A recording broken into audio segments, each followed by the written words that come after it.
Merci beaucoup. Donc, on commence peut-être par une première question au sujet de Marie et de sa personnalité ou son identité spirituelle. C'est vrai qu'en islam, Marie a une importance très particulière et beaucoup disent qu'elle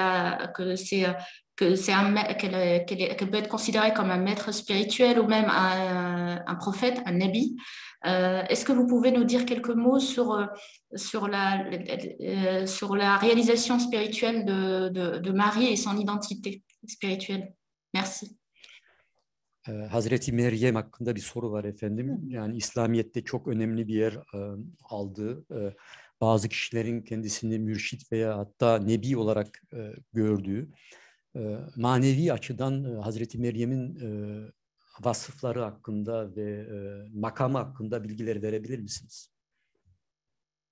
Efendim, bilemiyorum tercümesi olur mu? Bir beyt var. Şol zatın ki meddahı ola Rahman, ne veç ile onu methede insan. Nasıl bir beyt? Şol kişi ki onu metheden Allah'tır. Un distique qui est difficile à traduire, qui est le suivant, nous dit celui qui est loué par Dieu lui-même. Allah'ın methettiği bir insanı kulun methetmesi mümkün müdür? Cette personne qui est louée par le Seigneur lui-même, par Dieu lui-même, est-ce qu'un serviteur est à même de le louer comme il se doit? Bu çok büyük bir veliye ait beyttir. C'est un distique qui appartient à un grand saint. Hazreti Meryem'in güzelliği, saflığı, temizliği, Cenab-ı Hakk'a olan yakınlığı, Kur'an-ı Kerim'de ayet ayet anlatılmıştır. La beauté de Marie, la pureté, son caractère immaculé, sa proximité avec Dieu a été racontée dans maintes versets coraniques. İslam alemine göre saflığı, temizliği ifade eder. Selon l'islam, elle symbolise la pureté, le fait d'être immaculé. Bazıları ona aziz derler dedi. Aziz de ne demek? Bazı öyle seçkinler var ki Hazreti Meryem'i peygamber kabul eder. Certains considéraient qu'elle était une sainte, mais qu'est-ce qu'une sainte en vérité? Il y a des grands saints qui considèrent qu'elle est une prophète. Hazreti Meryem kadınların şahıdır, baş tacıdır. Methü senası Kur'an-ı Kerim'de zikredilmiş kadınlar arasındaki özel bir varlıktır. Marie est le diadème des femmes. C'est une personne qui a été louée par le Seigneur lui-même dans le Coran. İslam tasavvufunda da gönülü sembolize eder. Gönül bir insandaki en kutsal makamdır.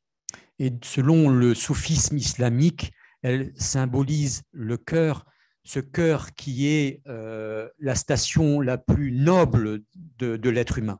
Ve İslam sufileri o en kutsal makamın ismini Meryem demişlerdir. Et dans le soufisme islamique, ce cœur qui est la station la plus sacrée qui soit chez l'être humain a été appelé Marie. Ve İslam alemi için en kıymetli olan mabet Kabe. Et selon l'islam, le temple qui est le plus sacré qui soit la Kaaba. Diğer bir sembol de gönülde Kabe'dir. Et l'autre symbole du cœur, c'est la Kaaba. Anlayana bu örnek yeter diye düşünüyorum. Je pense que ce petit exemple que je viens de donner est suffisant pour comprendre les choses. Hazreti Meryem, İslam alemi için en kutsal hanımlardan biridir. Elle est dans la foi islamique l'une des femmes les plus sacrées qui soit. Aslında hanım da dememek lazım. Bazı varlıklar vardır ki onlara cinsiyet veremezsin. En vérité, il faudrait même pas parler de femmes, car il y a des êtres particuliers qui sont asexués. Peygamberler, veliler, Bunlara cinsiyet veremeyiz. On ne peut pas affubler les prophètes et les grands saints d'un genre sexuel. Onlar cinsiyetten uzaktır. Ils sont éloignés de cette notion de sexualité. Onlara Allah adamları diyoruz. Nous disons à leur sujet que ce sont les hommes de Dieu. Allah'ın cinsiyeti mi var ki Allah'a yakin olmuş insanların da cinsiyeti olsun? Mais est-ce que Dieu lui-même a un genre sexuel pour que les hommes de Dieu puissent avoir ce genre sexuel? İslam tasavvufunda kişilik denir bunlara, kişilik.